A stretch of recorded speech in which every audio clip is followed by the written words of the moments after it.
Good afternoon, ladies and gentlemen. We are here in Maui, Hawaii, and my name is Federal Postal Judge David-Wynn-Miller. I punctuate my name with a full colon because it creates a prepositional phrase. I use a hyphen to make my David Wynn a compound fact, and then I follow that with a full colon to identify my surname, which is Miller. So it's for the David Wynn of the Miller family, because full colons are prepositional phrases to express a fact. You also use it in your digital time, your full colons. Now, what we're going to do today, we're going to have 5 different segments here. And we're going to go through the parts of speech and explain what the parts of syntax are when it comes to writing. We are then going to explain how the parts of a sentence are constructed. Then we're going to go to the way that the federal government has created over 40 million mortgages under the fraudulent conveyance of language under the laws of Title 18, 1001, and Title 15, Section 1692E under false and misleading statements, Title 18, Section 242, deprivation of rights under coloring of the laws. And we're going to explain the sentence structure from the mortgage and how it is used as fraud. We're going to explain the sentence structure used by the attorneys to support the mortgage, how they are using fraud. And then we're going to explain how the banking system uses your money to make you both the borrower and the lender. So they don't have the jurisdiction or the venue to foreclose your property, only be a servicing agent for that conclusion. So what we're going to start with first is the parts of speech. Now the parts of speech are, we're going to use a numbering system 0 through 9. The numbering system is to identify each part of speech and how it appears between one word and another. And when we take documents and we go ahead and we put the numbers on top of the words, it's because to write the words out, to write the parts of speech word out on top of the words would take up too much time and would be too confusing. So we use a number substitution, which we will go through. Now we use 0 as a conjunction, and there's 2 conjunctions in the English language. And is a command, and the word or is an option. Now the word, the adverb, we gave a 1 because the adverb is used more than any other word, and the adverb is a modifier. It modifies the speed of which something is going to be modified at. Now the adverb will modify a verb, which is thinking or motion. So when you have a 1 in front of a 2, it's an adverb creating a verb. Now 3 is used for an adjective because an adjective represents color, opinion, and modifier, or modification, which means you're going to change something or try to influence an individual's ability to think by coloring it. If you color something and you change it, you're actually committing perjury because you're injecting your own prejudice or your opinions based on how you're going to describe it. And the word describe, de means know, ascribe means to write. So you're changing the condition to create a no written document. Now the adjective will always appear in front of a pronoun, just like we have the word black. Black is a fact. The word pen is a fact. You put black in front of pen and it means black pen. Black is an adjective. And it prejudices the word pen. You could use the word cobalt or carbon pen, because carbon is black, and it also is a shade of black. There's 1,200 shades of black, so you can basically say there's 1,200 ways to modify the word pen by just using one color, and color is an infinity of an opinion. Now, in the presentation of these numbers, the positional lodial fact which is 5, 6, and 7. The position of a word identifies using the ABC alphabet. Now this is between two individuals. When they come together, they have to agree on what alphabet they're going to use. If we were in China, we'd be using the Chinese alphabet. If we were in Russia, we'd be using the Russian alphabet. Or in France or Germany, or if we were in Arabic or Indian.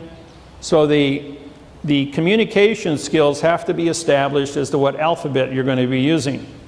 Then you have to take that alphabet and spell out your word.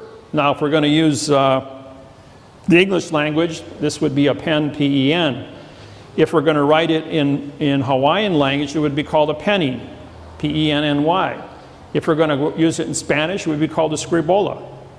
So the spelling of the word would then change.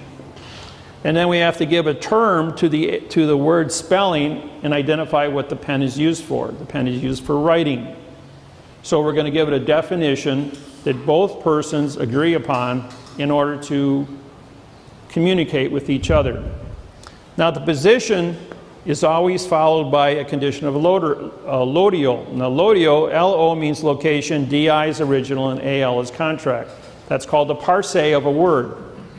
Now if we're going to say for my pen, for your pen, for her pen, for his pen, for our pen, every time I change the lodio position of ownership, I change the definition of this pen.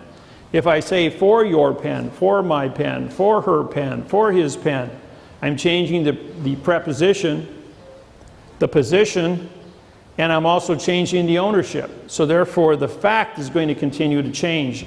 I can do this 900 different ways because there are 68 prepositions and 38 articles. When you multiply those out, they come to 2,000. Divided by 2 is 1,000, minus about 100 words that would never come together and be used in a logical explanation. So therefore there's about 900 logical explanations to identify this one object.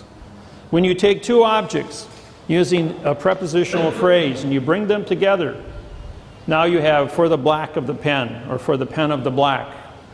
You have black, which is a fact, and you have pen, which is a fact. Well, 900 times 900 is 810,000 variables that you can write this combination into. When you add a third word to this, for the black of the pen with the writing, now writing would then become a condition of a fact. And now we have 900 times 810,000 gives me 720 million. For the black of the pen is with the writing on the paper. Now we have four words. 900 times 720,000 is 640 million variables. So you can see this can become a very large, complicated document when you're going into a mathematical certification to create a correct prepositional phrase or a correct structural sentence, better known as a parse syntax grammar. Now, number 8, the 5 of a position always comes in front of a 6, which always comes in front of a 7, which is a fact.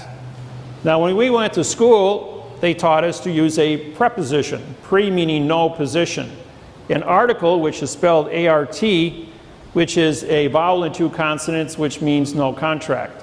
So if you had no position and no contract, you'd have a noun, N-O-U-N, which is no-no. Now if you have a no-no, you have nothing. So they lied to us when they went to school. So we had to create a new paradigm of communications called the position lodial fact. The next factor was the past time and the future time. The past always comes before the future, and 8 always comes in front of 9. So it was a natural phenomena of the way that the numbers fall in, because an adverb comes before a verb, an adverb comes in front of an adjective, the adjective comes before the pronoun, the position, the lodial, and the fact are always kept together as a 5, 6, 7, and the past always comes in front of the future. Now the past can be a word used as from, or any word ending in ed would represent a past. If you have when we went to school, they taught us that a sentence must be one thought. So we have a one venue or one condition of thought, which is the correct parse syntax grammar. However, in the world of fraud, which means you're going to have going to the store from the house. Now we have two different time factors of from and to, which is now a lie because now we have two conditions of time and it's no longer a single thought sentence. So this generates when you're into fraud, fiction, lies, perjury, false, guessing, presumption, assumption. These are the world of our court systems, attorneys, and lawyers. And this is what's been going on this planet for 8,500 years.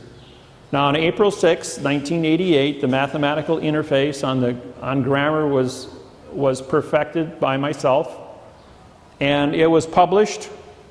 And 2 days after that, the United States Secret Service showed up at my door and said, "You realize what you've done? You've just disqualified every treaty, trust, and contract between 5,000 languages for 8,500 years." When the world learns of how this mathematical interface will correct the world, there will be a world reset on communication skills, banking, international contracts, trade agreements. And so it's going to impact the way the entire planet has to do business. Now, man has never gone to war over a math problem in the history of mankind. By bringing communication skills into a mathematical procedure where we have the value certified both frontwards and backwards in every single sentence that we write. Example, for the bridge is over the water. For the water is under the bridge. Over and under are opposite prepositions, and both sentences represent the same picture. Now, if we drop the word for, which was a position, and we just say the water is under the bridge is over the water. The becomes an adverb, making bridge to be a verb. Is an adverb, making over to be a verb. The is an adverb, making water to be a verb. There's no such thing as a water, over, or bridge verb because of the modification which is represented by an adverb. All positions and all loadials, or all prepositions and all articles, when used as independent words, become adverbs. And therefore they create modification, which is your change and your perjury, and will then destroy the contents of your contracts. Now the second position we're going to do here is with the instructions on how a sentence is created. Now a sentence goes through, we use a minimum of 7 positions. We use the preposition for to start every sentence in this program because for is the strongest of the positions to start a sentence out with. We've looked at all 68 positions and we've looked at all 38 articles. And we've reduced the program to the words a, and, the, this, these. Sometimes we use the word through, T-H-R-O-U-G-H, or T-H-R-U. But this is the lion's share of 99% of the prepositional, of the articles that are used in our grammar. Also the word an appears in front of any word that starts with a vowel. That's one of the exceptions to the rules. Now, when you're constructing a sentence, the rules and regulations of constructing a sentence are the same rules and regulations that even a fiction court must go through to establish an individual's ability to stand trial. So what we've done is we have perfected that all sentences that are used in every one of our documents, and we average about 60 to 100 different sentences. But each sentence qualifies under the rules of what a court has to establish in order to be a court. And the very first thing a court must establish is the word knowledge. Does the person have the knowledge to understand what is being said to them? If I was speaking to you in Japanese or Chinese or Russian, and you only understood English, we wouldn't be able to communicate with each other. So therefore, we wouldn't have a knowledge communication between us. It would require us bringing in an interpreter to stand in and do the translations. But what we're doing here is, the first thing that a court has to establish is your cause. What is the knowledge or educational limitations of all individuals in the courtroom? Once you have established that you have a knowledge, you then have a consequence, which would be of the. For the is your knowledge, of the is your consequence. And the consequence is going to be how many facts have you established through your knowledge. Once your knowledge is established as facts in your brain, it's like a computer. In order to bring any information out of your brain or out of a computer, you have to think. And thinking then becomes the verb of action. You have is a singular and are is a plural. So the verb thinking now becomes these are the only two verbs in English languages, is and are. Running is not a verb. Jumping is not a verb. Driving is not a verb. Trespassing is not a verb. Parking is not a verb. You have to think before you can do these conditions of a fact. So when the sign says no parking, no is an adverb making parking into a verb. So they've lied, because you can never create the negative condition of any state. You can't create the negative condition of a fact. So by saying no parking, that's an oxymoron, and it's against the law. Now when you say against the law, that's a prepositional phrase. Against means no contract. The is an adverb, against is a position. The is an adverb making law a fact.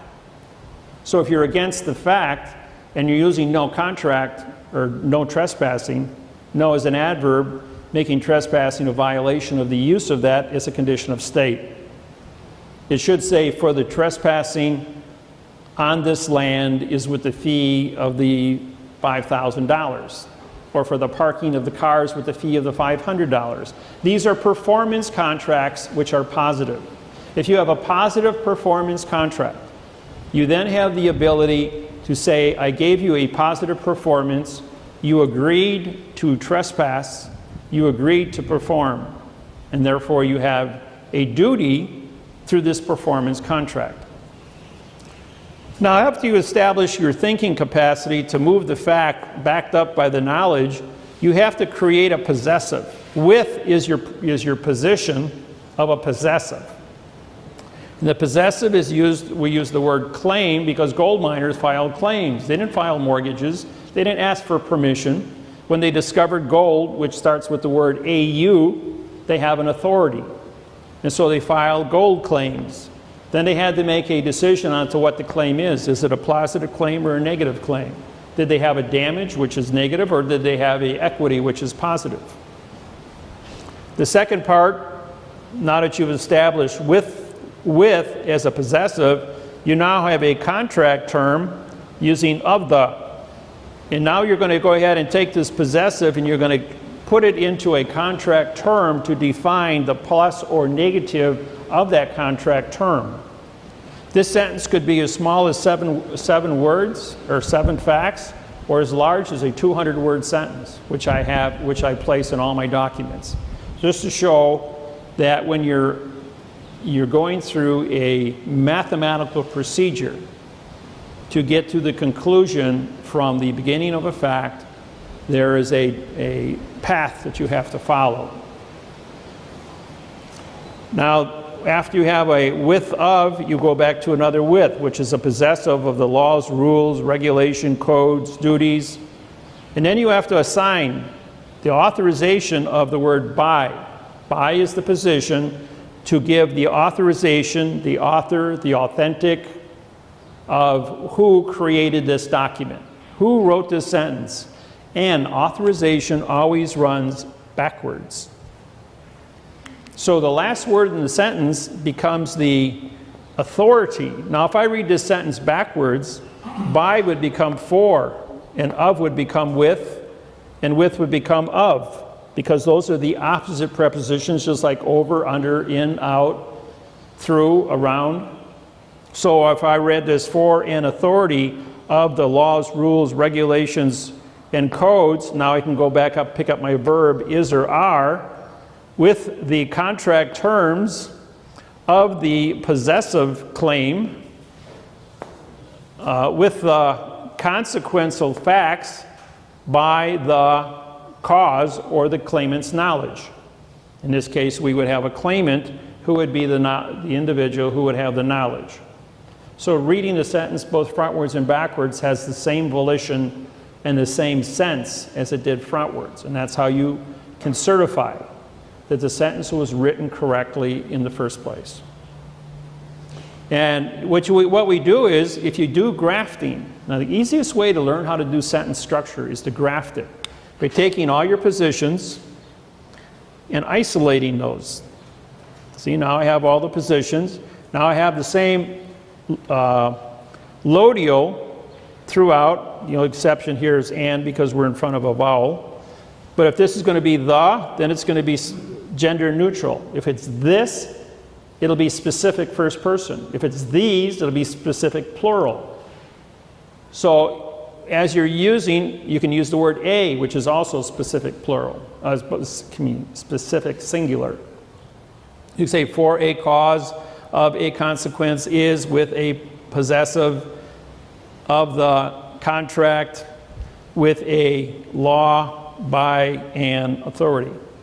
See, if I change the article, the sentence still makes sense because the article is going to show you in ownership. Ownership specific, first person, gender neutral, or plural.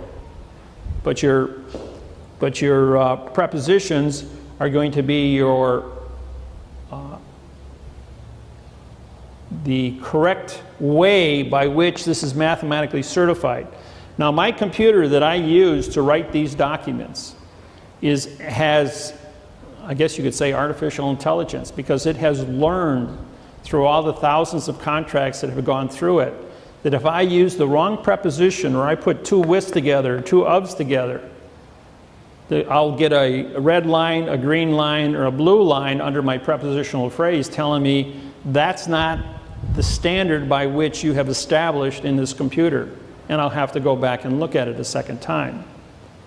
And if I put too many facts in, but I don't have enough prepositions, it means the sentence was written incorrectly in the first place. And I've got to go back, and maybe a word has been out of a location, where two words were backwards. Because an individual, I'm ambidextrous. I write both my left hand and my right hand. I write frontwards and backwards, and in both directions with both hands.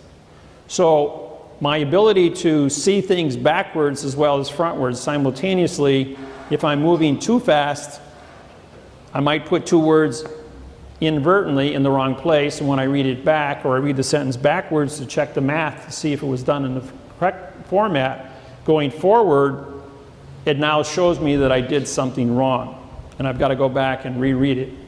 I might even take a day off, come back the very next day, and go and read it again with a fresh thought. I'm going like, that doesn't make any sense at all. And I'll pull out a word or put in a word or get the book of synonyms and put a correct synonym in there and line it up so it makes sense. So that the entire document, just like when you write a story, you have to be in a flow with that storyline. So, any questions about sentence structure or parts of speech? All right, the next thing we're going to do, the laws were originally established, like the Roman Empire was around 3,000 years with the Latin. And before that, you had Arabic with the Egyptian. You had Persia, which was the ruling bank for 6,000 years between Asia and Europe. You had the Indian nations and the Chinese nations with 6,000 years of grammar. And the Persia was right in the middle of it all, because everybody through the trade, what we call the spice routes, or the trade routes. So in order to put this together mathematically, I had to study history going back to Gothics, which is roughly 8,500 years ago when language was first instructed. And then the parts of speech, just to identify the order of operations of the parts of speech took me 6 years of research. It was buried in Cornell University's dictionary, which is 4 feet thick, containing every word of every symbol in all 5,000 languages in written history. That's why it's a 4-foot thick dictionary. It's cost $6,000 for that dictionary. But when I found out what the parts of speech were, if you go into a Styles manual, they'll give you one definition. If you go into your dictionary Styles manual, you'll get another definition. But when you go into Cornell University's dictionary, you find out about the time of the future and the past, as well as the parts of speech and how they were used. Now, with 68 prepositions and 38 articles, we only use 7 of the positions and only 5 of the articles. And with that, we built this program. Now, the next thing I'm going to go over is the physical mechanics of what goes on in a courtroom. And then we're going to syntax a document from all of your mortgages. When you go into a courtroom, you're in a multi-plane area. Now, any level playing field of legal sports, whether it be in the Olympics or in the condition of a, just over a little more. When you're in a position, if you got a football, soccer, baseball, tennis, ping pong, it doesn't matter what your game is, basketball, baseball, you always have a level playing field in sports because of the contest between individuals, skill sets. But when you walk into a courtroom, you have 5 different planes that exist to break up the continuance of evidence within that courtroom. So what happens here is the judge puts himself on plane number 1, which is higher than anyone else in the courtroom. And the judge says, well, if you look under Federal Rules of Civil Procedure 44.1, it says that the judge is a foreign entity sitting in a foreign jurisdiction. And all human beings that come into the courtroom are foreign people or foreign vessels. And they babble because of the communication skills that they speak in adverb verb, or adverb adjective pronoun, pronoun adverb verb, and pronoun adverb adjective pronoun. Those are 4 different concepts. Also, they have a concept of adverb verb, adverb verb, adverb verb, and they don't use any adjectives or any pronouns. So the judge sets himself up on his independent plane. Then they ask the witness to come up and stand inside a box. A witness box is an area where the witness cannot be heard or seen and cannot present evidence. The jury is plane number 3. A jury, J-U means outlaw or no law, and R-Y means contract. That's called par se, because the jury is, in the laws of the United States, require a 12-man jury. Well, one little difference is you have the jury box, but there's 2 different planes. 6 people sit here and 6 people sit there. So you have 2 petite juries of 6 and 6, which is not a 12-man jury.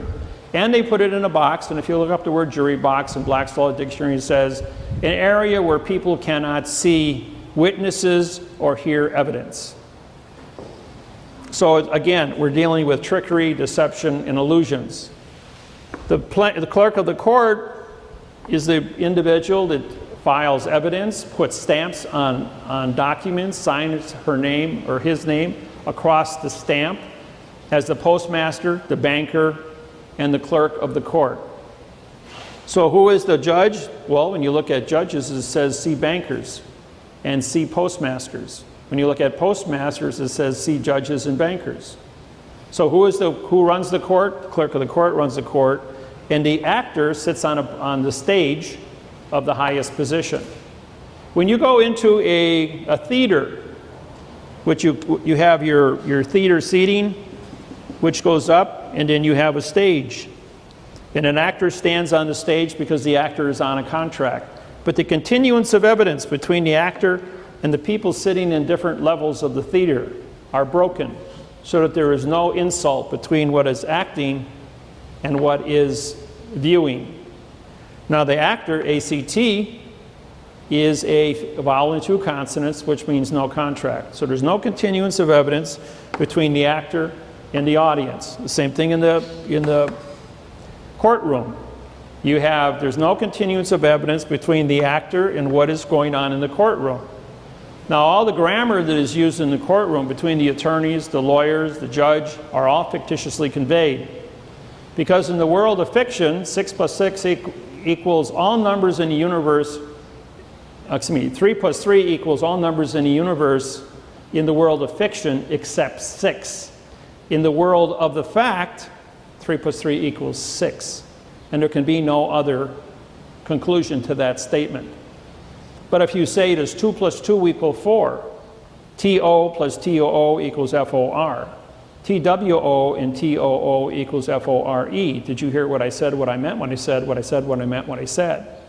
The point I just made to you is that if you get into an oral argument, the terminology of your definitions are lost in the translation of sound. Therefore, Pharaoh in 4700 BC said, "So it is written, so it shall be done." The reason for that is you have to write the facts down and use the correct sentence structure, communication, parsing, syntax, grammar. Otherwise, the information or the formation of what you are saying to another individual will not be accepted. You have to be correct. So what we're going to do here is we're going to take this first sentence. This comes from the Fannie Mae Freddie Mac mortgage. It's on page 12 of the mortgage. And it contains 43 words. And I'm going to go ahead and syntax this using the number system on the chart here. Now, borrower is going to be a pronoun. Shall is going to be an adverb in the future time. So I give it a 1.9. Be then becomes a verb. So we give it a 2. In is an adverb making default to mean no fault as a verb. If now becomes a pronoun for any becomes an adverb making action ACT, a vowel and 2 consonants. So this becomes a no contract because an act means no and ION is contract. So you have a no contract word used here as a verb. Or becomes a gender neutral, so that becomes a 0. Proceedings. PRO means no, and proceeding is used here as a pronoun followed by a comma. Whether becomes the adverb making civil to be a verb, or again is a neutral conjunction. Criminal also becomes a 2. Now the reason criminal here becomes civil, if we do whether criminal or civil, or whether civil or criminal, or becomes a neutral conjunction, that whatever number appears before it would normally appear after it if a comma is used. If there is no comma, and this was become, let's say the word civil or criminal procedures, then this would be a 2 or would be a 0, and criminal procedures would be a 3 and a 4, because we would have a 2 compound facts. Is an adverb. Yes, making begin to become a pronoun. No. This becomes a pronoun. Is begun becomes an adverb. That becomes a verb. In is an adverb, making lenders possessive of judgment to now become a pronoun. Could is a future tense adverb. Results means no contract, used as a verb. In is an adverb, making the word foreclosure. For means the word no, of closure. So if you have no closure, they're advertising that the contract doesn't use legal sentence structure. They're saying that there is no closure for the modification of grammar within this terminology. So your documents that you're in possession of become a verb. In this case, an adjective. Foreclosure becomes an adjective of the pronoun of. The is an adverb, modifies the property to be a verb. Now, PRO means no, PER is person, and TY is contract, no person contract. The reason they have a no person contract is if you look at your name on your mortgage, it's written in all uppercase spelling called a nom de guerre. The word nom de guerre means you're a dead person, and the synonym of that is pseudium. Or again becomes a conjunction. Other is an adverb, and OT means no, of her. Material is an adjective. Impairment, IM means no, vowel 2 consonants again. ENT is contract, so you have no paired contract.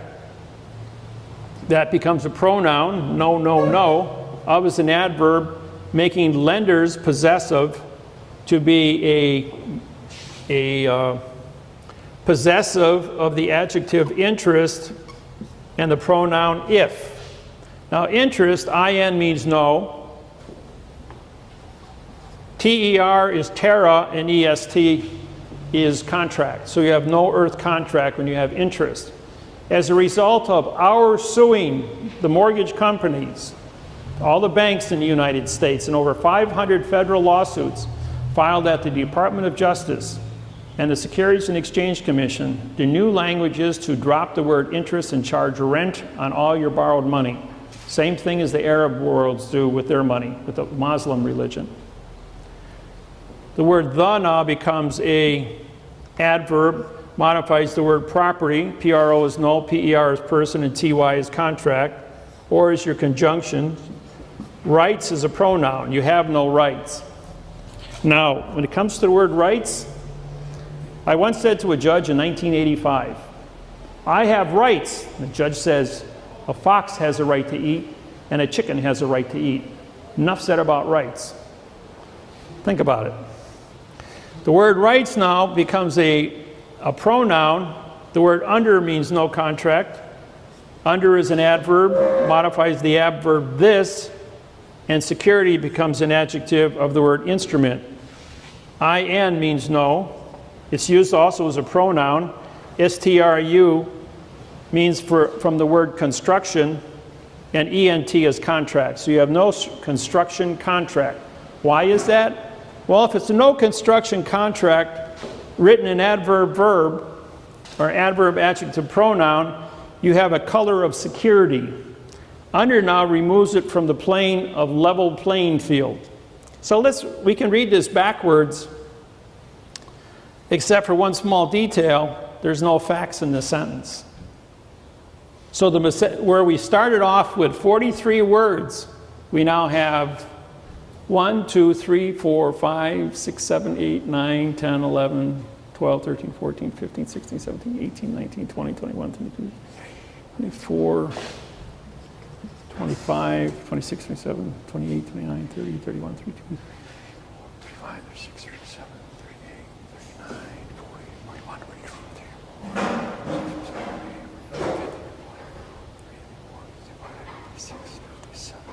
We have 57 mistakes out of 43 words in this sentence. So when we go to reconstruct this document, the document is actually saying that this is in error. You don't have a contract because all these words, when you look up the value of these words based on these numbers, you will not find a definition in the dictionary. Now, if you take, what is the lawyer going to do, or an attorney? The attorney is going to take this sentence and say, that makes sense to him. And we're going to go ahead and say that this is the fact, and we're going to file a complaint from an attorney. So we went ahead and we wrote up the attorney's answer. A true, which now becomes a verb. Truth is not a verb. It's a condition of state. And is a conjunction. Correct copy becomes an adjective pronoun. Of is an adverb, making which to be a verb. Is an adverb, making attraction to be a no attached. Is a no contract. Adjective. The ed is in past time, voiding the now time of hereto becoming a pronoun. As is an adverb, making exhibit to be a no contract. And because this is in quotation marks, Exhibit A, it's been removed from the paper. Because the exhibit that they are presenting to the court is also void. The same thing as the lawsuit is void. Plaintiff, Emerson, purchased, ED, in this case, that's a pronoun. All is the adverb of all and two consonants. Not only is the word all is a very unique word because it can't be proven. It's a vowel and two consonants because you can never prove all. The only way to prove all is do a handstand. Let your feet dangle in a sea of space and hold planet Earth up in your hands. That's what all means. All rights then becomes the verb. and, conjunction, interest. Again, no earth contract. And that becomes a pronoun because of the word and. So interest becomes the adverb, making in to become an adverb. And is a conjunction. To becomes the pronoun, thus the adverb, making real. Re means no. Contract as an adjective of the property, pro, no, per, person, ty, contract. As a pronoun, no, set forth as an adverb verb in Emerson Corporation. And even though, now when they write corporation with an abbreviation and put a period, it breaks the continuance because it's a abbreviation. Then you go back here to the word by, it becomes a pronoun because it's a word used by itself, and becomes a conjunction. Through its attorney. Here the word through is used as a pronoun. Its is an adverb, making attorney to be a verb. And this conjunction, request, means no quest, as a pronoun. That default, again, no fault. It's a no-fault judgment used as a pronoun. The word ju means no, law. Be is an adverb. Hereby is an adverb. Entered, en means no. It means no earth in past time. So that's used as a verb. In favor, adverb verb. Of is an adverb. Plaintiff, which becomes a dangling participle verb to end the sentence. So the attorney is saying that you pick out the key words. The attorney is saying that there is no fault, there is no earth interest, there are no quests, and there is no earth in past time. The word judgment, when you look it up, says opinion. The letter O is used as a single syllable. P-I-N means to join together, and I-O-N means contract. So you have no joining contract. That's what an opinion is. That's called parse. Now the book on parse is written by the Masons, and I'm a 92nd degree Mason. I rewrote the Masonic codes and putting 2/3 of all the missing words in dogma, legenda. And when the book was rewritten, it's 6 inches thick, 18 inches tall, and 1 foot wide. It's in 9-point print, by the way. So it's a very, very complex book dealing with many different parts of our world's belief systems. And the study of Masonry deals with how to manage people and how to manage all the communication skills, government, banking, numerology, worldwide. Doesn't matter what your language is, all world leaders belong to the Masonic order, and they act together. So, now when you write a sentence, the last word in the sentence has authorization. It's supposed to be the authorization of that sentence, just like instrument here. It means no structured contract. Well, does this look like a structured contract to you? Or the dangling participle plaintiff, which was the attorney who was represented by the law firm. What it says here is that this attorney is going to bastardize grammar to go into another to fight for a bastardized grammar mortgage. And the two of them together are going to go in front of the word judge, which means J-U, comes from the word no law. The word justice, J-U, means no law. S is speak, T-I is title, and C-E is judge. And judge title speaks no law. So by bastardizing the grammar and avoiding a prepositional phrase in all conditions here, you have no facts here. Yes. The question was, what was the volition of a borrower to borrow money?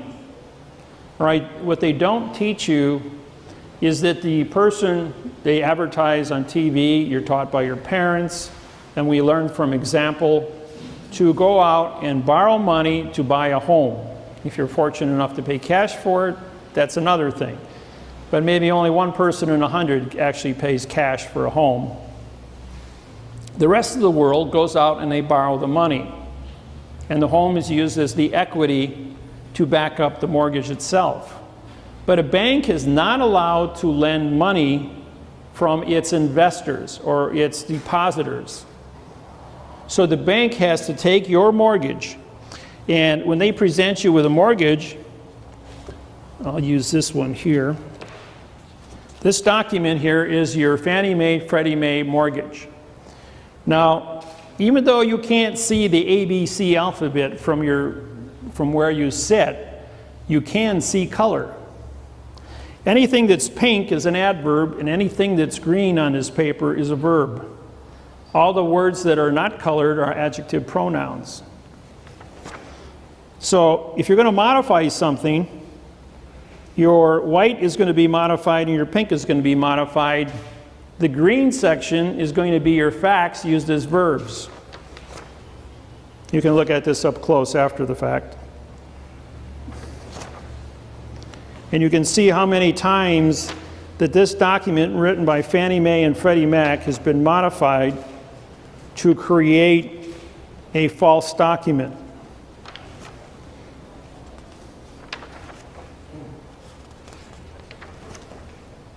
These are just adverb verbs.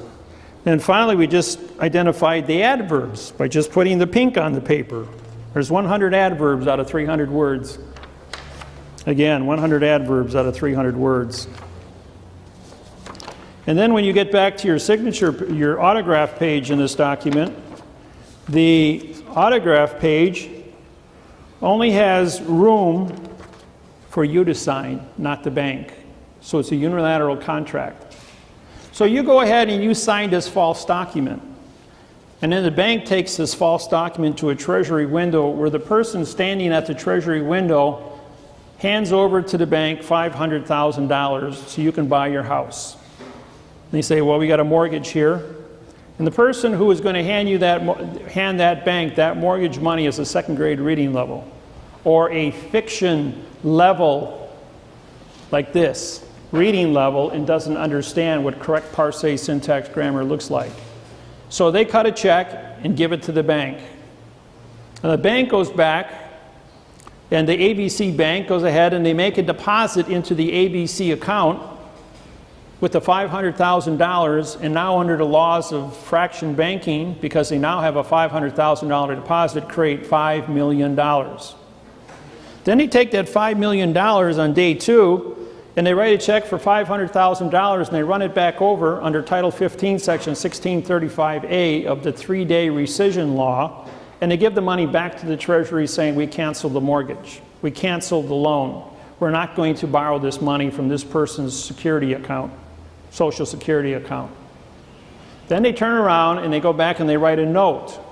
NO means no and TE means contract, that's parse. So now we have a no contract note where the entire document has boxes.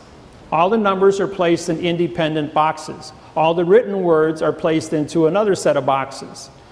A box is an enclosed area under the rules of styles of all the world's style manuals for advertising.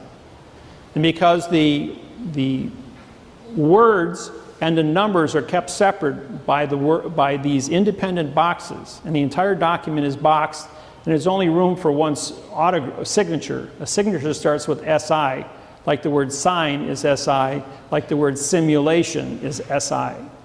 When you have an autograph, which is the way I punctuate my name here, David Wynn, Miller, that's called an autograph. That means authentic, author, authorization. And that makes me a fact. But when you simulate, which is cursive writing, the root word of cursive is to do evil on others. And when you're doing evil on others by cursive and you angle your words, that's italicizing, which removes it from the paper. And if you're going to italicize what you've just written, you voided your contract. Now I have a document here. Now here's a signature. You can't see it from back there, but it's scribbled. There's no way you can make out what this name is. You've got to scribble over here. Any 2-year-old can scribble as equally as well. And by scribbling, these people are not taking jurisdiction for the words that they're placing on the paper. It is mandatory when we write a lawsuit that we go ahead and we place a flag on the lawsuit, because this is a vessel in a sea of space. All vessels under maritime law must have a flag. The flag must also, the vessel must also be accompanied by a stamp. Now, by placing the postage stamp on this document, it's a federal stamp. It pays the freight to move this document between point A and point B.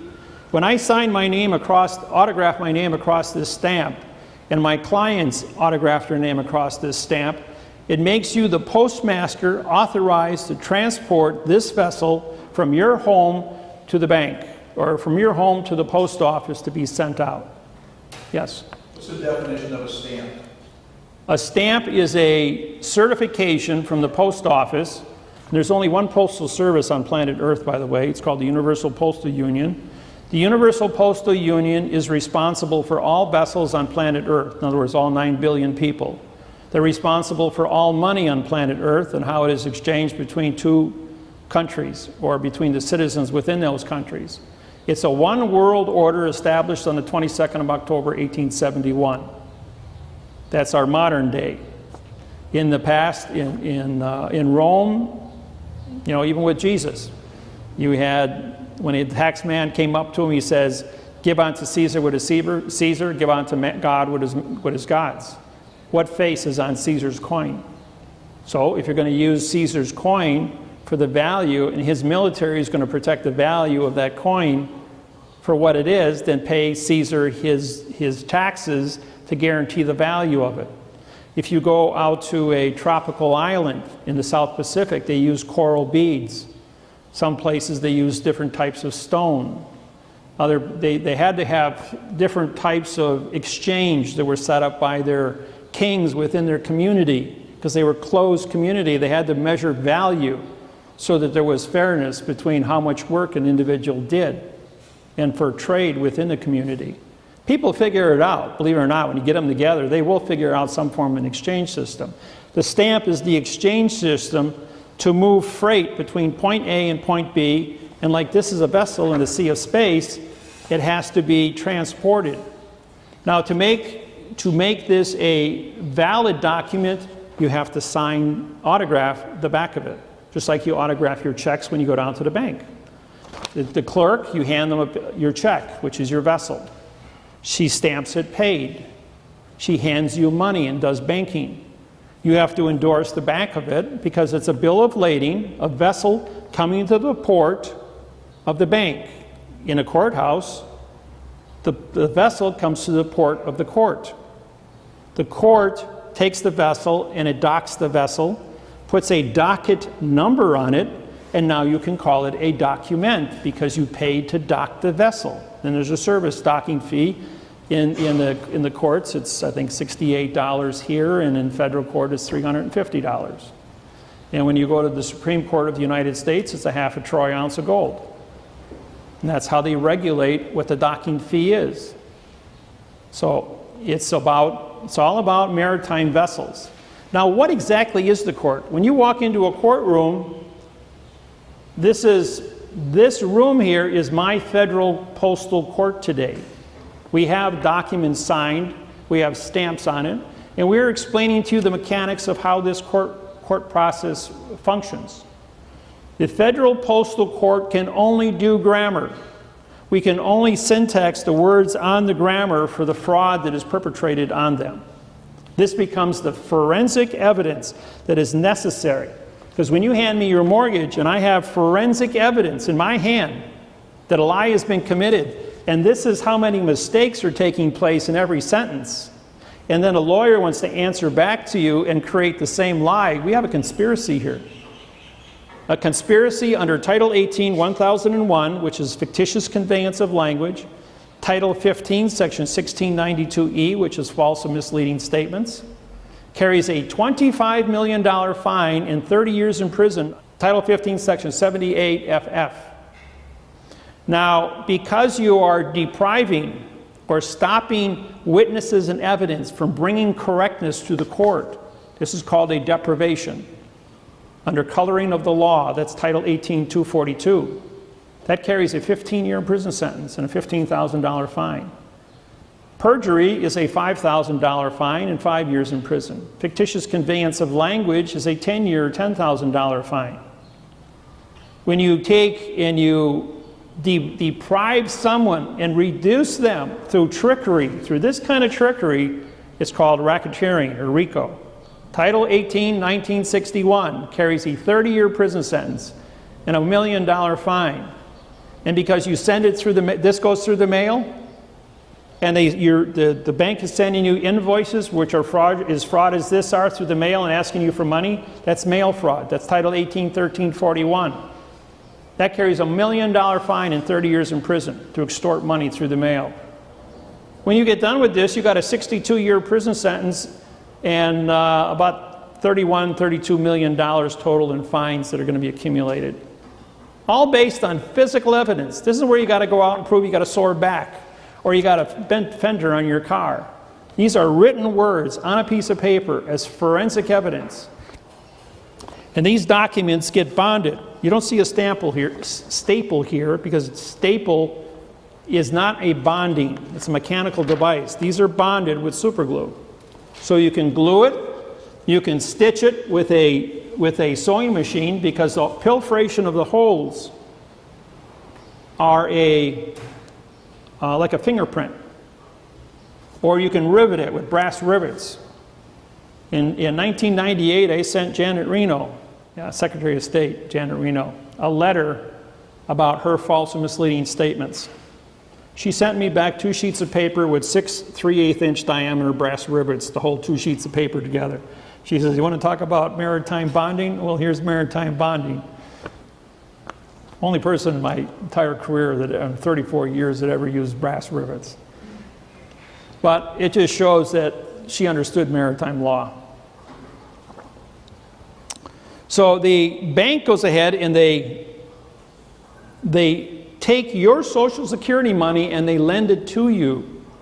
The bank does not have title to the property.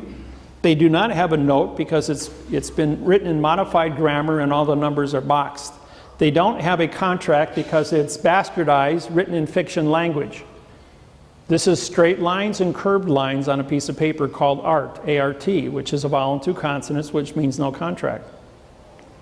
So therefore, if you put things in perspective, when they're using their words called real property, RE being no contract, and property being no person's contract, they're telling you, they're advertising to you through Parse that we have no contracts here, that you are a nothing, we nom de guerre your name. Now if you look up nom de guerre as a dead person, pseudium, and you look at the laws under maritime codes, can a dead person own land or write contracts? The answer is no, it's forbidden.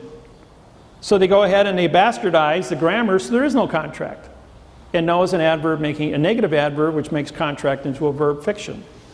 Again, this goes into a vicious circle of modification and trickery and deception over and over and over again. And when we go ahead and we bring a correct Parse syntax grammar document to the court, everyone's familiar with the date 12/21/2012? The Mayan calendar, the beginning of the end of the world. Thou was an adverb making end to be a verb. Thou was an adverb making world to be a verb. We ended the world of verb that day by ordering open Benjamin Franklin's Federal Postal Court, July 4th, 1775, retroactive under Title 42, 1986 for knowledge of a crime and the authorization to stop and correct it. Russell J. Gould and myself issued new oaths of office written in the correct Parse syntax grammar. As 2, we make corporation. And we also issued a new bank charter and a new court charter of how grammar will be used in a correct Parse syntax grammar format to decisions on what documents are being filed in the court system. And by doing that, using physical evidence and staying within the confinements of our charter, we now have the correct basis to stop and correct this type of a lie from happening, and this has been done 64 million times in the United States. Now, when the bank goes ahead and they take your mortgage, as soon as within 3 days of you signing your mortgage contract and your note, they then take and they sell that, what's called a securitized backed asset, to Wall Street. Or they sell it to another bank which bundles it up. The little banks will sell it to a big bank. The big bank will turn around and sell it to Wall Street, which then sells it to foreign investors as a securitized backed asset. Do they have title to your property? The answer is no, like you have title to an automobile. They can't produce the title, and when you ask the bank, where's my title? They're going to say, we don't have to show it to you. That's because they don't have it. They are only a servicing agent. They have never risked any of their own money. They have only taken your own Social Security account and created an illusion to get the money from the Treasury, which is actually a bank robbery, because this document is a lie. That means that they did not have a contract to take that money out of the Treasury in the first place. That's the same as a bank robbery. And if they committed that bank robbery, that's a crime, and it vacates their ability to contract with you. But they're out there every month, and they're asking you for money. They continue to generate a no-contract language and frustrate the individual. When you went to school, they did not teach you to read and write above a second grade reading level. The first thing the teacher taught you when you were 8, 9 years old, never start a sentence with a prepositional phrase, so that you could never create a fact. You can have 99 prepositional phrases in a row and put one adverb verb in there. That adverb verb represents the number 0. And any number, no matter how large it is, multiplied times 0 equals 0. Any number divided by 0 equals 0, no matter how big it is. And so what they did here is they threw in and modified anywhere in the sentence, and they created a lie. In the world of infinity lies, they have the world to lie. They can only be correct once with 3 plus 3 equals 6. But in the world of lying, they have an infinity of the ability to be wrong, to teach us how not to read and write, to be wrong. And what was Pandora's box? You open Pandora and you release all the evils in the world. The Pandora's box was the mathematical interface on grammar. That it showed that man never went to war over a math problem in the history of this planet, over a math problem, but have been killing each other through modification of grammar and stealing property through false and misleading sentences since the beginning of written time. And individuals' voluntary participation in the, I guess you could say, the greed factor, the need to have a roof over your head, to need to supply your family with shelter, is so strong you will do anything. When we were 18 years old, sex was on our mind. We had to have a fast car, good clothing, and they wanted us to sign up for our Social Security, and you had to have your Social Security card in order to get a job, to make the money, to buy the car, to get the clothes, to attract the opposite sex. Then you had to build shelter for the opposite sex, and henceforth jump into a mortgage that you couldn't read and write because they never taught you how to read and write in school. So this thing has been set up, and it was established in 1888, called securitized backed assets through Wall Street. So they knew what they were doing 135 years ago when they set this whole plan in motion. The thing that they never figured on was that we were going to break the code, publish the mathematical interface on grammar, and expose this. On January 6, 2008, I syntexed Washington Mutual's mortgage. They were presented with the documents on Friday. They closed at $60 a share. On Monday, they opened at 10 cents a share and filed bankruptcy. The other 38 banks in the United States ran in and picked up, Washington Mutual's bankrupt corporate mortgages and within 6 weeks lost 95% of all their value when they got their own lawsuit filed. And we Syntex, and they found out what they just bought, that all 64 million mortgages were a lie. And within 2 years, 25 million of the 64 million mortgages were in foreclosure, putting our unemployment rate between 16 and 18%, and throwing 110 million of our 350 million population into no housing. When the court summons you when this fiction court summons you to come to court, they're asking you to leave the Hawaii territory. The courthouse is a foreign vessel in dry dock. Now, we had a federal courthouse here in Maui in Wailuku Heights. It was built in 1888, about the same time securitized-backed assets were authorized. It was the original post office turned into the federal courthouse. And did you know that on March 8th, 2013, Hawaii became a sovereign country? It is no longer in bankruptcy with any country on planet Earth. On January 6, 2008, is when we filed the Quantumized Constitution, which I wrote for the Hawaiian Kingdom, and 22 Kaponas signed it. It was presented to the World Court at The Hague, and it was authorized to be a correct written document. 3 days later, under the rescission law, all banks in Hawaii that were offshore from foreign governments left the islands. We have not had offshore banking since January 9th, 2008, to show you that you were always sovereign. Now, in 1893, when Hawaii, January 17th, 1893, Hawaii was invaded by the United States. Queen Iolani was a 34-degree Eastern Star working for the Mason across the street at Lodge Number 1. And so when the senior Mason, who was the Postmaster General of Hawaii, told Queen Iolani to stand down, because the Master Mason, captain of the military ship coming here from the United States, told him that he had orders to take over the Hawaiian Islands. She had to stand down and surrender Hawaii. But what was the condition of Hawaii? Hawaii filed bankruptcy with the World Bank out of Switzerland and the Rothschild family on the 22nd of October, 1871. Hawaii was under bankruptcy protection. And the United States was under bankruptcy protection from the IMF. How does the bankrupt corporation called the United States of America invade the bankrupt corporation of the state of Hawaii, or the Hawaii territory?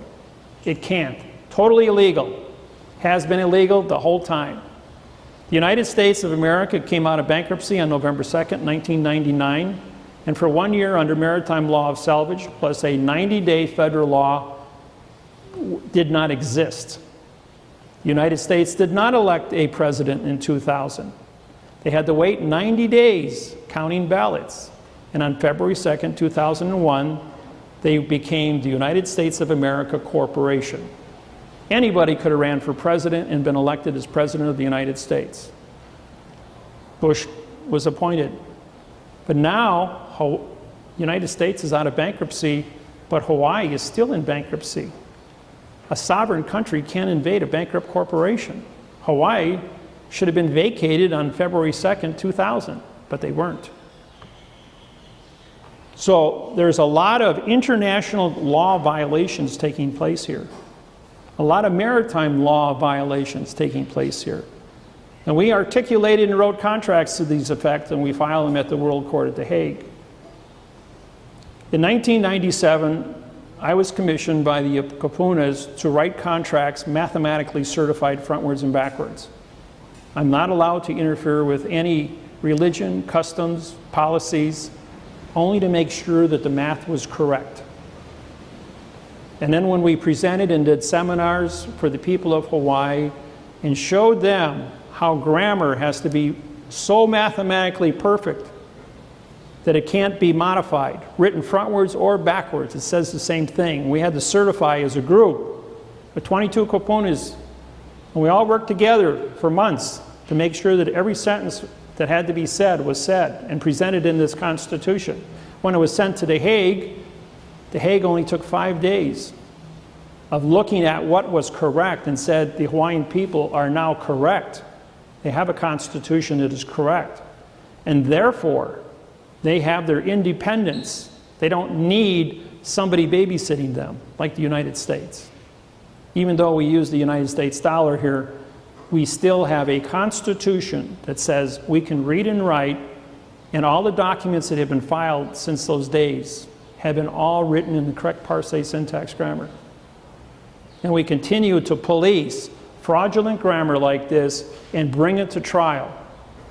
We contact the Department of Justice, the Securities and Exchange Commission, the Consumer Fraud Protection Bureau out of Iowa City, Iowa, the postal inspectors, criminal division in Chicago, because these things go through the United States Priority Mail as fraudulently conveyed documents.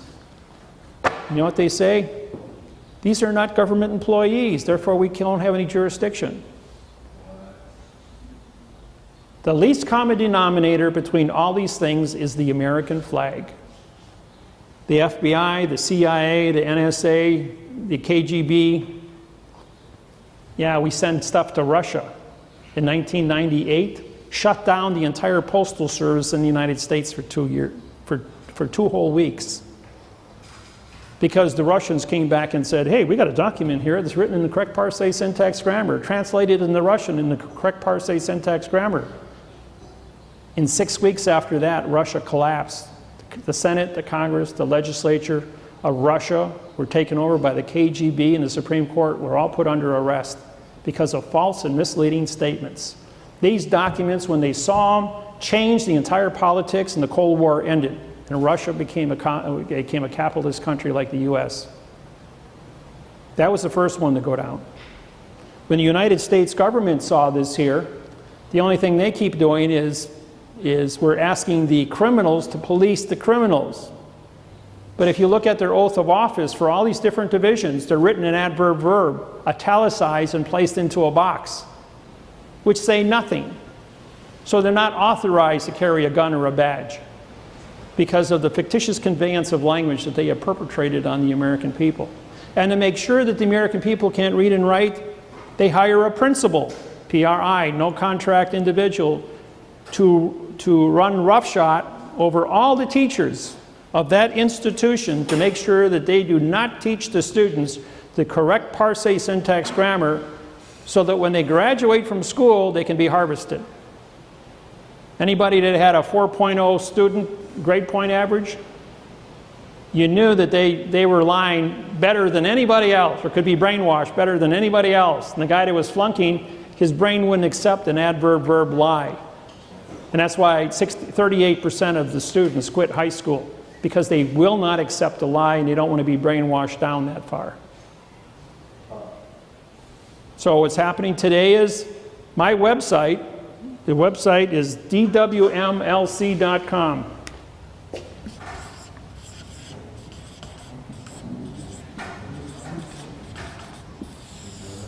Has 5 billion people on it studying how to use the correct parsing syntax grammar and over 400 pages of testimony.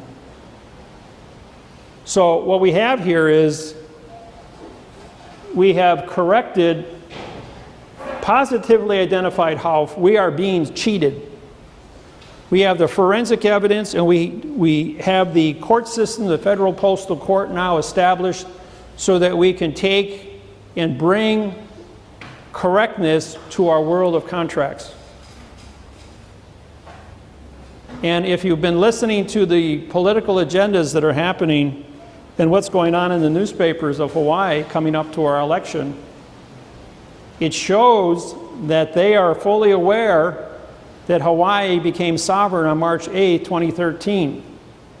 On March 11th, 2013, 170,000 tons of gold bullion was moved into Honolulu, putting back the gold that was taken out on October 22nd, 1871 by the World Bank to make Hawaii the new central bank of the Pacific. So there's going to be a lot of changes happening in the near future here. So we have an election coming up, and our politicians are becoming aware of what's available. They're becoming aware of this grammar. They're becoming aware of the sovereignty And little by little, they're starting to speak out, and it's showing up in the newspapers.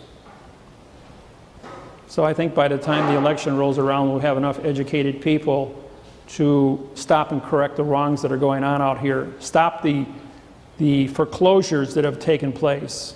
4 years ago, I filed a lawsuit at the federal court, and we froze all foreclosures in the Hawaiian Islands for 15 months because they knew they were wrong. There are no titles in Hawaii. There have never been titles in Hawaii since 1800. So how can they sell, how can they advertise and say that they have a title to the property and use it as a verb and use the word true and correct when this is a bold-faced lie? This is perjury. So this law firm is being prosecuted. This law firm asked for $20,000 in royalties to justify this and get paid for this, and we are suing them for false and misleading statements for $25 million and a $80,000 violation of what they're at through mail fraud, because under Title 15, 1639A, they have to pay 4 times damages for how much they're trying to extort through the Rescissions Act. So I haven't brought up any names here today as far as specific organizations go, because this is only about the Parsee syntax grammar. So we've used a little bit of generalities to show you exactly what the mechanics are as we move forward. Also, we have, you can look on the board over here, we had summoned 14 different government officials. The police chief here in Maui, several of the judges and the attorneys who have committed the fraud. We have the forensic evidence in front of us. And by bringing this to the table today as a federal postal court, we asked them to attend today to answer why they're supporting this document and accepting this language to be a fraud. Why are you using fraud and damaging and taking homes from people that you don't have title to, that the bank does not have standing for? And I have you can see through this plastic container here. This is how much paperwork one lawsuit has generated in 1 year. That's over 1,000 sheets of paper. Every lawsuit that we do, we not only syntax the material, write a lawsuit that goes to the Department of Justice. We answer the lawyers, we prosecute the lawyers for the wrongs that they are doing, trying to steal the property, and we continue to, this goes back and forth every 45 days, where we sue them and they come back and they want to get paid for their violations. So we sue them again. And this goes on and on and on. Well, we have unlimited funds and deep pockets to prosecute these people for the crimes that they are perpetrating against the Hawaiian people and people of the United States. The people that were summoned today, none of them showed up. I know who they are, and none of them came today. You can look at the documents on the board there to see who was summoned. We have the green card return receipts for all of them, that they were asked to be here today to answer why they're using fraudulent conveyance of language to extort property from the people, and they failed to show up today. So there will be a follow-up lawsuits presented to the Department of Justice. This may be a community center, but it is also the Federal Postal Court today, because this is a real court. This is a real, these are correct facts. Not real, but correct. The Federal Postal Court, and I have authorization as a federal postal judge to tip staff, sheriffs, and a tip staff is an officer of a federal court to go out and make arrests. The tip staff must also know how to read and write in the correct Parsee syntax grammar. Their guys don't.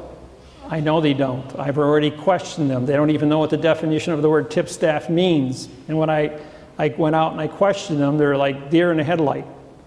So we have to get educated individuals that are willing to participate and become party to the tip staff in, authorization. Now there's different organizations that are forming, But if you form an organization or a police organization in adverb verb, in other words, in this kind of grammar, you do not have authorization. You're just another fiction suing another fiction, and the bigger fiction with guns and clubs are going to go ahead and take you into custody because you committed fraud under Title 18, 1001, and Title 15, Section 1692E. We have the upper hand at this time because we have a signed confession from every single judge, attorney, lawyer. I currently hold warrants on 33 judges of the 92 judges here in the Hawaiian Islands. Volition. Okay, the volition, as I started before, was a person wishes to gain shelter, and the only thing they know how to do is to go to a bank and borrow money, but they don't know that the bank is not lending them their money, in other words, the bank's money, but going into their Social Security account to take their money out using a fraudulent document. So there's no closure for the volition of the crime of bank fraud that is being perpetrated on the individual wanting to borrow money. You are both the borrower and the lender, but the way it happened was a lie. Who committed the first crime? You or the bank? Well, the answer is clear, the bank. Because the bank created the document, the bank took it in and took the money out of the Treasury. The Treasury is controlled by the Post Office. The Post Office controls all military branches in the government, Homeland Security, Army, Air Force, Navy, Marine Corps, police forces, sheriff's departments. They're all controlled by the Post Office. Now, the Post Office controls the Department of Transportation, which controls the port authorities. The port authorities control foreign vessels in dry dock. All courthouses in the United States are foreign vessels in dry dock. Now, because they have handicap ramps in every single courthouse in America, that means they are under treaty as a foreign entity to not disable the public. Disability comes under Title 29, Section 701 of the 1964 Civil Rights Act. So they are under treaty not to disable you and your ability to communicate in court. If you only speak Hawaiian or Filipino or Chinese or Japanese, and the judge is speaking in English, he must bring a translator into the courtroom. They do follow that procedure. But when they write in this manner, both the mortgage contracts and the attorneys bring in this type of grammar, fraudulent grammar, to prosecute you for nothing, saying nothing, with no laws, rules, regulations, or codes, and you can't read and write, so you don't know any better, and they've got you so scared, they traumatize you with 10 times more made-up charges when there was no charges in the first place about anything. But we have their signed confession for the criminal activity that they're perpetrating. But where are they doing that? They're doing it in a foreign vessel in dry dock. So if you've got a Chinese freighter out here in the harbor with a Chinese flag on it, that represents a foreign country. What would happen if any of you walked onto that freighter and you didn't have a seaman's pass, you didn't have your immunization medical files with you that says you have no contagious diseases, that you did not have a bill of lading to enter that vessel with a contract that pays for the bill of lading or a ticket to be on that freighter, you would be arrested for trespassing, put in the brig, taken back to China, and spend 8 years in jail. Well, what do you think happens when you walk into this box, into the foreign vessel? The bill of lading for your ticket is written in adverb verb with 400 mistakes on it. So the only thing that they can charge you with when you walk into the courthouse is that you are a derelict vessel trespassing on their courthouse property. And you know what's the one thing standing in front of the judge? Your body trespassing with babble communications and no written contract. So they say, how much money can you afford to pay to walk out of our trespassing charge? And that's the long and the short of it, folks. Why do they keep getting away with it, though? Yeah. Because they're on a foreign vessel in dry dock. You're in their territory. You left the Hawaii Islands. You're in a foreign vessel, same as you'd walk into a different country's freighter sitting out in the harbor here. But like today, like say for these guys that didn't show when he's give a summons. If I didn't show up to their summons, I have a warrant for my arrest now. Not necessarily. If you read the paperwork, it says, we may, and may is a future tense adverb, which means it doesn't exist in now time, it's in the future. Yeah. And so what they're doing is they're issuing a adverb-verb document, just like this is. Their warrant is written all in boxes and written in adverb-verb communications.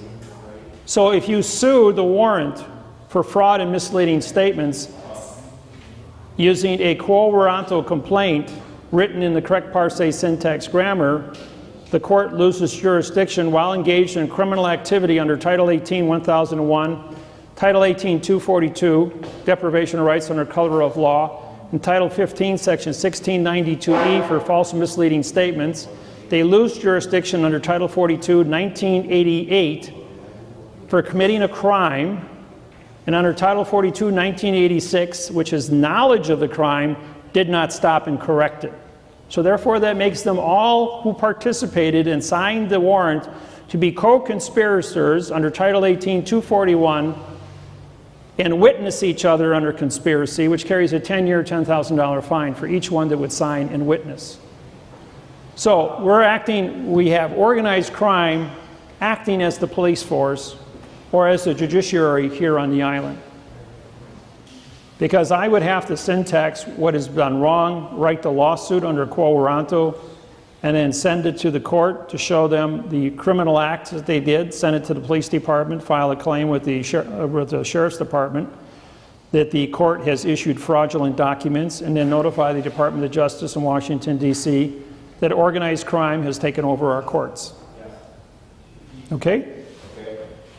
That's black and white, folks. I can't get any clearer than that. What they're going to do is they're going to come back and say, we cannot understand what is correct. We can only understand what is fiction. And if you believe that, then they're going to want you to participate with their fiction. Don't.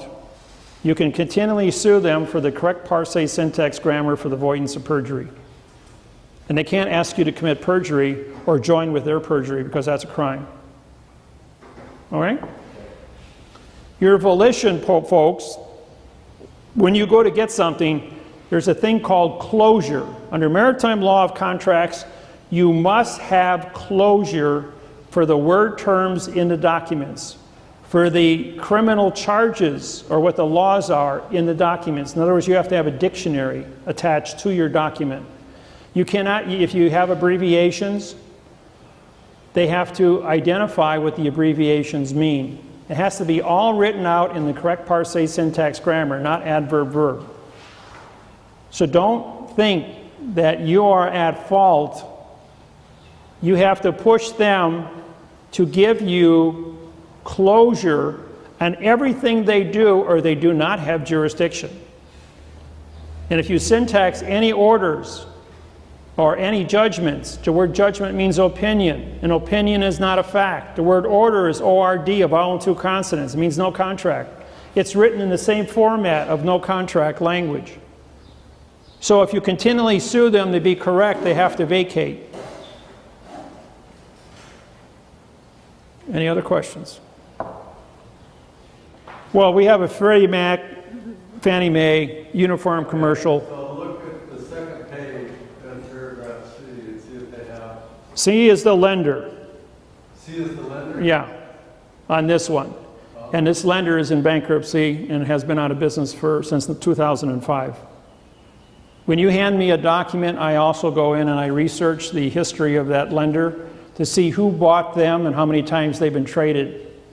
And my own parents, my mother and father, their home was bought and sold 14 times in 12 years.